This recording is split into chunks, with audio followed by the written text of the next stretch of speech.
ஒரு காட்டுல காயப்பட்ட ஓநாய்க்கு 2 ஆடுகள் உதவி செஞ்சுச்சான்.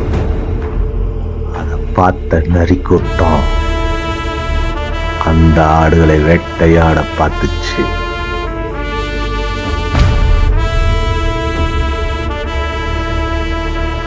காயப்பட்ட ஓநாய் நரிகளை எதிர்க்க முடியாம ஒரு தந்திரம் பண்ணுச்சு.